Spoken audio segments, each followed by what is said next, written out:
Well, this video is probably going to suck. But funnily enough, when I finish it, I will change the title of my last video to "There is no such thing as time." Actually, the Tao of Time, but the theme of that, or at least part of it, was that time is a myth. And yet, even so, I do not have the time to do this right. I needed to do it on this date, the 14th, becoming the 15th. I've been distracted and busy doing knickknacks all day, and now it's like 11:53 or something, so I have to do it now. And I don't know how I'm going to do it as usual. Total 3 videos. One will be the Tao of Gravity, one is the Tao of Time. That's what I was about to say before, that I will make the title that Tao of Time just because it matches the other two. And this one is the Tao of Space. But kind of ironic, I don't have enough time to even think what I was going to say. It sucks. I was arguing with I know what I was about to say when I got out of my car. I was going to say all this space in this park isn't space at all. Isn't that ironic? It's just distances formulated by the mind, the universal mind, distant possibilities of multiple limitless directions and radiuses for radiation, this, that, and other. And same thing in space with stars and millions of light years away. No space. Same thing in space, I said, didn't I? That probably wasn't proper to say same thing in space, there's no space. Anyway, I was arguing with these hobgoblins on YouTube, and they didn't believe in all kinds of things like the fabric of space and bending space and all these things that quantum physicists and physicists have created since after Einstein. And we came to the conclusion, or I did, they stopped talking then. I said, I guess what this boils down to is, I mean, we all came to it. I just summed it up, and then we all stopped talking. I couldn't interrupt that silence, so I guess that's the end of that conversation. But I guess I said, I guess what this boils down to is Newton was measuring plain normal stuff with regular telescopes, and his measurements were pretty right. But when things got weird, new people create new measurements. By the time it got to Einstein and further past it, be it quantum gravity, this, that, or the other, all the physicists these days, they are creating things out of theory and probability and doing tests to test it. But that's what I said. I said we were talking about bending space and space fabric. They're talking to each other saying, I've never seen anyone. I said, no one's ever brought me any bent space. I've never seen bent space before, or dark matter, or this or that. That person was so stupid I had to point the camera, I think. Not uncommon. And I said, I guess what this boils down to is nowadays, ever since Einstein, the new measurements about these things have become more sophisticated, but they don't test them as much, and they do not say anymore that these new theories, these new models, be it the fabric of space or this, that, or the other, dark matter, whatever it was, be all these things, they don't say that it's just a theory anymore. They just talk about it like it's real. The theories are more advanced. They can cover more things. They're more fundamental. They can cover more weird things, like how Newton's gravity didn't cover when something that Mercury was doing near the sun. And then this and that, other things change. Things get smaller. Things get bigger. Humans develop better telescopes and microscopes at about the same rate, so they can see smaller and bigger things. Then the old laws of gravity don't apply to electromagnetism and quantum gravity and gravity for things way, way out there in space. In fact, so people have to keep changing their theories, but nowadays they don't bother to say what's real or what's just a hypothetical theory. Yeah, that's what I said to them in less words, and I just babbled here. Why I'm talking about that, I don't know. How they got on that, I don't know, man. I was talking about how this is space, is here in the park, and in outer space, and everything is just a thing of the mind, blah, blah, blah, blah, blah. And then I went on to talk about how I was talking to these other guys about how theories these days are not differentiated from reality. They don't ever bother to mention, oh, we've never really made sure there's this fabric of space or this curving of space. It just matches Einstein's theory of relativity or the next guy's theory of this or that. They don't say what's real, what's probably real anymore. There's no such thing as proof, by the way. There's just stronger and stronger evidence, but they don't say what's been called real anymore. They've dropped that. They just take a good theory and they just say, that's what it must be, curved space. So that's these days with that stuff. And so that's that. And I don't know why I'm bringing that up, but just because this is a theory, what I'm about to say about space. The Tao of space is this video. And everything is a theory. This is kind of like from a philosophical, intuitive standpoint. And the more philosophical it gets, the less it's tested. Things really, really small, or things that are even, this is about sub-quark size things, my little theory I'm about to spout out. And things in really far outer space are really tiny things that microscopes can't see yet. It's all hypothetical speculation. It matches a lot of things, it matches a lot of patterns, it might be true. The nature of it's what's more likely to be true, and I'll say that straight out. So the nature of this theory about space is just matches a lot of patterns and things the way life is. I'll just leave it really simple like that. So, having babbled all that out, the Tao of space is the third video. The first one was Tao of gravity. Second one was the Tao of time. I'll retitle it that when I plop this thing out there in a half hour. And the third one is the Tao of space, which I guess should come before the time one, just for, well, I'll finish this before I adjust the title on that other one. No, I have the Tao of gravity, space, and time. It sounds like a figment of I'm not a physicist, or I'm not an astrophysicist or anything. It's not my thing. I've thought about 3 videos. I've been watching videos on that stuff for the last few weeks for some reason. And I've noticed that everyone's theory changes. Every theory that everyone had, really smart guys like Newton and Einstein and this, that, and the other, they all end up getting erased by a new person. Then they have all these theories about the Big Bang, and that's lately, this right now is a few weeks after the James Webb telescope, I believe it's called, came out. And now they're seeing all this evidence that the Big Bang is a hoax. Everything's a hoax. You know, like everything's wrong. And that goes for spiritual stuff, philosophical stuff. It all ends up being wrong. As people's minds develop, and at that rate they develop better and they have more creativity, they develop better telescopes and microscopes, they can see smaller. And then the paradigm, the model changes for what model of gravity would work. And it becomes more and more philosophical. The more straight ones like Newton stuff's can be tested more, but they're more basic. The more esoteric ones, or whatever the word is, more fundamental, more adaptable, or philosophical, if you go higher, so to speak, symbolically speaking, they become more intuitive and theoretical, and they're not proved as much. So 6 1/2 dozen the other. Some are flexible for things that change, others are well proven and documented. Or blabbermouth in a bug. Wife telling me I'm talking too much. 6 1/2 dozen of the other. Either it's plus and minus. Well, I was going to say it's pluses and minuses. Either it's adaptable and a really good one, but has not been tested too much because it's very hard to test it, or it's a really solid one like the old Newton stuff, like Legos or whatever, but it doesn't really, it's square. I want to say square-minded, like it won't last for long. When they start discovering smaller stuff and things further away, it doesn't work too long. Yeah, so pluses and minuses. For one thing is flexible, adaptable, the other thing is solid but square. What are you going to do, man? You can go to a happy medium, but then it's just got half the minuses of each one. Best way is just to be the best at what you do. I was saying to these guys, Newton's stuff was right, at least on his level. It's better to improve it. To improve his stuff than to create new stuff, because that way you're on the same groove. I think I said that to them too. In any event, that's how that works. Things expand, and meaning the mind, creativity expands, and then they start creating new microscopes and telescopes, and new things pop up, and old theories go away, even with the experts, the scientific physicists and all that. Same thing with religious interpretations of the spirituality beneath it. It keeps changing a little bit. The nature of it doesn't. The nature of it's pretty consistent, but it changes. Scientists are better at being down to earth. Spiritual and physicists are better, and scientists. But I think the title of this thing will be the Tao. I think one thing we'll say is where physics meets science, where physics meets spirituality will be on this title, and the other one will be the Tao of time and measuring the speed of light, because I found a way to measure the speed of light, man. Give me a Grammy. Is there any money in a Grammy? I could get a Grammy for that.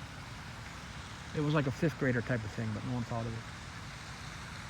If there's no money in the Grammy, then forget it. Forget the Grammy. What was I babbling about? I don't know. I was talking about something. There were people shouting in this park, and then I was rambling, and I forgot. This happened last time I did a video. I lost my train of thought, man.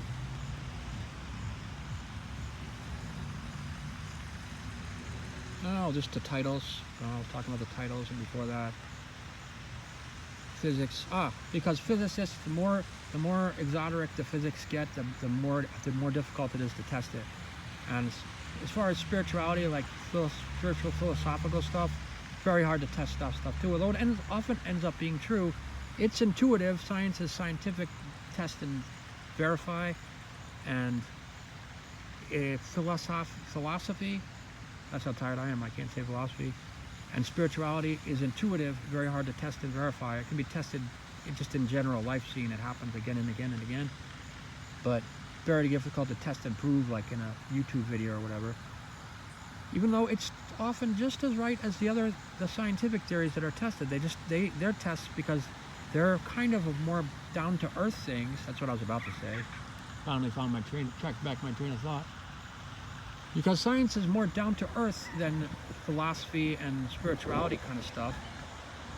It can be tested more regularly and proven more strong evidence and stuff like that. But physics, as the more advanced physics gets, the harder it is to test. And then you get into spirituality stuff, which is more intuitive. That's the other half of the brain or whatever, or the mind. They're interrupting my video. Realize I'm the center of the universe. Then it's harder and harder to test. They go that way. So it takes one half of the other. But what I was about to say is intuition, as far as I can have seen, ends up being right as much of the time as the scientific method. Strangely enough. It's wrong a lot, so is the scientific method though. We take our best guess on either one. Something in physics, something in the medium physics will use their intuition, they're very creative, and then they will also test it. It's a medium between both, that's a good way to do it. What I do is I flop out a video, and if someone who's good at this stuff ever listens to my videos, then they can go ahead and test it. And by the way, I have no copyright claims. If anyone is hearing me even ramble this out, go ahead and do your stuff. Like I showed them how to test the speed of light. Like I told them how it's done on the video. I'm not going to do it, but yeah. But that's how it is. So I say this video, so intuition ends up being, as far as I can see, right as much as time as scientific method.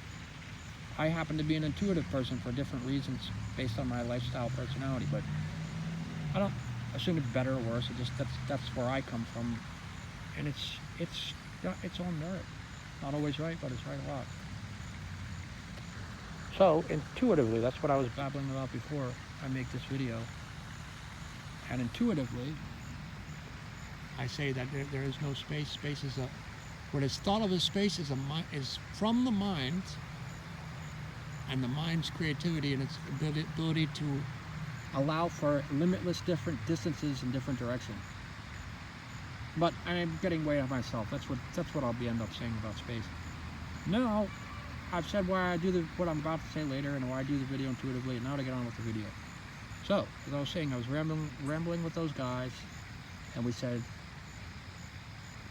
the theories get more sophisticated these days, but no one bothers to say if they're real or not. So-called real, strong evidence, in other words. And we didn't believe in the fabric of space or anything. My last video recently, look at that. Recently, I'm just whining, by the way. It's pretty stupid though. You're making a video and someone starts coughing and stuff. But I'm just whining about it. The last video about gravity, I said I don't understand space. I said, and I didn't at that time. Then I watched a few more videos and I thought I considered it more. And then I came up with my theory of space when I was yapping with those two guys. And why am I talking about this? I don't know. Just that I came up intuitively with my view of space, that it's an intuitive model. So, here it is. I was talking in that video about gravity, that we all try to possess space and we grab at space. Even though we are space, we don't know it. Space is not only clear, but it's also bright. And it is what we want because it's what we feel like, because it's what we are, and we want it, we feel like it, and we want it, and we grab at it because we don't know we're space, because it appears that there's all these hard objects, including us, walking around. But we want space because it's happiness, and it's peace, and it's durable, it's infallible, unhurtable, and all kinds of cool stuff. Got infinite potential, and we want this space, and we grab at space. And this is my gravity video. I said we are all, meaning down to the electron quarkonian, as I called it, level, we are grabbing at space in whatever ways we can grab.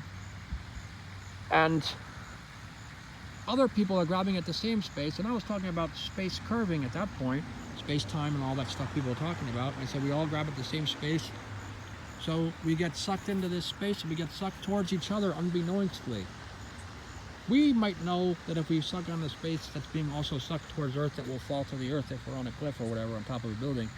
But the electrons and photons and quarks and all that don't know that. They're just grabbing at space. And thus, it's the same space that's being grabbed at, quote unquote, by the Earth, for example, or whatever you are, if you're on a big comet or who knows what.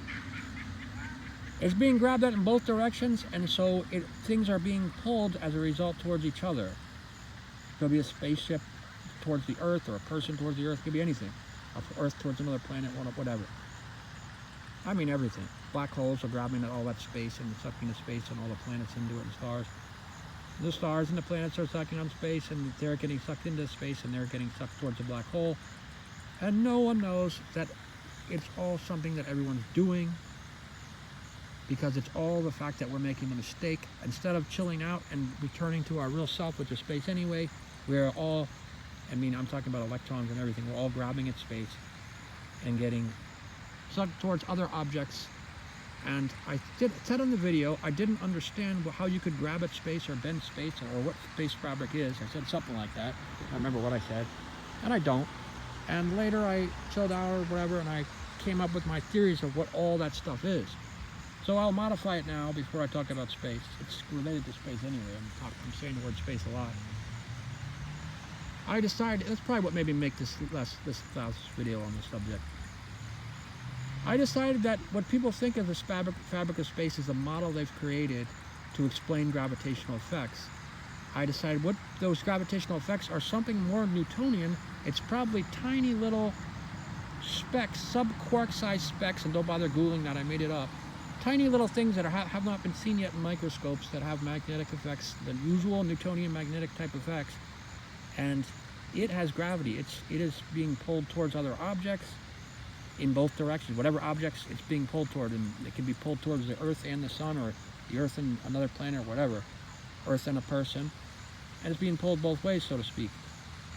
What we are doing with this, what I call fabric of space, which isn't a fabric of space at all, is we are grabbing at the actual space, but the fabric is in the way, and we're accidentally, like some clumsy dogs, grabbing. I'm just speaking metaphorically, as you know, because I'm talking about electrons that don't have claws or whatever, but somehow or other grabbing at this space, but accidentally grabbing the fabric of space, which is all these subquarkonian particles, a fine mist of them everywhere, and pulling them towards itself while trying to pull the space towards itself. And while it pulls the little subquarkonian speckles toward itself, also Earth in the other direction, or the Sun or the black hole, is also pulling those speckles towards itself. And everyone's pulling on the same fabric of space, although that's not what it's meant to be. Fabric of space, who knows what they think it is. They make a graph and they start acting like the graph is it on all the graphs in the YouTube videos, but it's not a fabric of space. Space doesn't have a fabric because it's fabricless. It can't be bent because it's of infinite directions. All these models really don't make much sense. They only make sense to match equations. I'm sure they make great sense for that.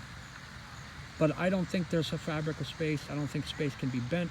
And as I uttered earlier, I don't think there's any space at all. I don't think there's any dimensions or anything. But anyway, we're grabbing at this space. Just to go on about gravity one last time. We're all grabbing at space and accidentally grabbing the space particles. The closest thing I can think of is the fabric of space. And at the same time, we're both grabbing it and we're pulling each other towards each other, as we're both pulling on the same space fabric particle, whatchamacallit, who knows. And therein, the same way that the Einstein model said that we space curves and it's curving us and pushing us toward the Earth. It's actually we are being gravitationally pulled into, or vice versa, the fabric of space, and so is the Earth or whatever else. And so that which used to be called gravity is actually, I don't know, called the Earth pulling on the fabric of space, and it's sucking us into it, and we're both us and the Earth, for example, are being pulled together if we're about to fall or something, or we might fall. We're on a rooftop or something. But it appears to be the gravity that is the everyday gravity. The only difference I say is it's not a fabric of space. It's not any of those types of spaces, as I've uttered before, and it's these little speckles in space that act like a fabric with tests, relativity tests or whatever kind of tests, quantum gravity, whatever, and we're just both being pulled toward it, which and therefore we're being pulled towards each other, whatever the example of two objects, two planets or whatever, a spaceship and a planet, anything. And it's a really straight gravity, and the only difference about the gravity is it's something we're doing. We are making the mistake, but because we don't do it at all. In fact, it's the source of all suffering in my model. It is the source. It is the karmic source of weight. The as ye sow, so shall ye reap. Effort, grabbing at space instead of chilling out, and it is the activity that is the creation and is actually gravity. Although we think gravity is some external force, but it's our own doing. We are grabbing at the same thing that the Earth is grabbing at, like an idiot, and it is pulling us toward each other, and we are our own gravity mistake. And gravity brings all objects together, first to the Earth, then the Earth to another planet, then the planets together, and the planets to stars, then the stars into a galaxy, the galaxies into black holes, galaxies into other galaxies, black holes merging, bigger and bigger black holes until it's one big black hole, and it's called the black hole, and it gets gravitationally smaller and smaller and smaller and smaller and smaller until it's the beginning of the next Big Bang. Blah. Bounce. And I said next because I call the big bounce a circle. So black hole, big bounce, big bang. Maybe the big bounce makes a bang noise after it gets going or whatever. They're all the same thing. Gravity, that. Gravity, black holes, big bounce, big bang, etc. are all the same thing. And it's a never-ending cycle until within any of these cycles we chill out and we let go of this gravitational habit that we are doing, which is the source of all kinds of suffering. It is what is called weight. And we become weightless and we don't fall into that loop anymore, and then we're in a better state of body-mind. That's my theory on gravity, and within it my theory on space, fabric and space, and the fact that bending the space isn't there. And lastly, this space, as I said in the beginning, I'm trying to get back to it, even if we can stop grabbing at the fabric like a bunch of idiots and actually rest in the space like we were trying to do, we still can't become it if we try to possess it, because it is the opposite of possessing. So even if we could get by that dog-like klutzy space fabric grabbing and just get past the fabric without pulling it behind us and therefore pulling ourselves towards it and towards the next object that's pulling on it, and we could just peacefully go around it and just bask in space, so to speak, instead of basking in the sunlight, we still wouldn't be able to become the space by being surrounded by it unless we changed our attitude, because it's our attitude that makes us not space-like. Yeah. We have to become the space by chilling out. Space might be our teacher, but if we try to possess it while it's teaching us, there's just as much minus and plus. So the real problem is us. And I'm talking again about quarks, electrons, and all that. We have to chill out, and then we can stop this gravitational habit that we are doing, and this weight that we are doing. Electron level, I'm speaking again. So that's a little more about gravity, but this video was about space. Somehow I keep talking about space to talk about gravity when I talk about space. It was like this. I was about to say, even if we get past the fabric of space, so to speak, and we are just sitting in space, not only would it not work for the reasons I just described, that it's still our attitude that's the hindrance or the non-hindrance, but there is no such thing as space. I knew I was babbling about that for a reason. The space exists in 3 dimensions. It's like a black clear area in 3 dimensions or more. Well, I don't believe there's any dimensions either. I believe that's a human-created construct, just like time and space. Space is a big is the ability, is what we think of as space is actually the original mind and its ability to be completely adaptive to any situation. And we see that and we chart it out within dimensions, and we picture it as this big black clear looking area, and we say that's space, that's space stuff that is stuffless. But it's not. That's just a picture we drew in 3 dimensionals of black clearness. The real space is totally clear, and because it's clear, it's totally bright, ironically enough. But it is what is really there, kind of, so to speak, is our original body mind, our original mind, intellectless mind, just awareness, just clear, easy awareness. And it has no boundaries of size or anything. It doesn't have or need any dimensions. There is no time in it or anything else. And we model this thing and we call it space. We have been for a long time. When we look up at the stars, it looks so spacious. Not even funny to say that. But it's actually just the mind's ability to have the distance, the great distances between stars and energies and all that stuff. And we picture this thing, this big clear thing, not a thing, big clear essence called space. But the real essence of what we call space and think of as space is just the fluidity of our original mind. And don't think brain when I say that, because I just said it like, I said like mind, but I'm not like that, and it's not like that.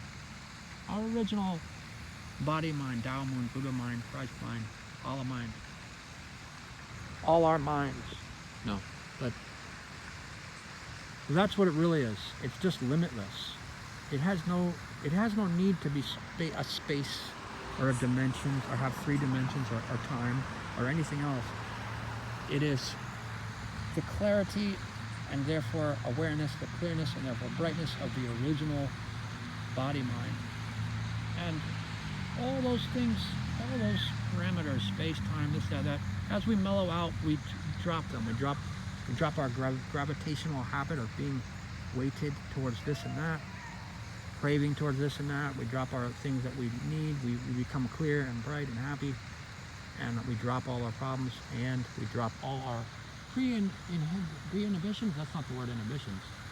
Pre-something, pre-interpretations anyway, of space and time and gravity, this, that, and the other. So that's it, all in a nutshell. I know I babbled there and told you I wasn't ready to make this video.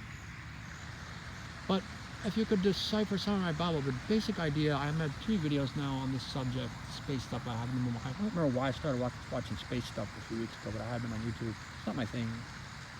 But I said I might as well put it out there. Of course, I'm a total idiot about space stuff, but I put in the Taoist stuff and I mix it with the space stuff. So it's got a creative thing to it, and anyone who listens to this that's into that stuff can, I don't know, not consider the ideas, consider what the ideas point to that may not be the case.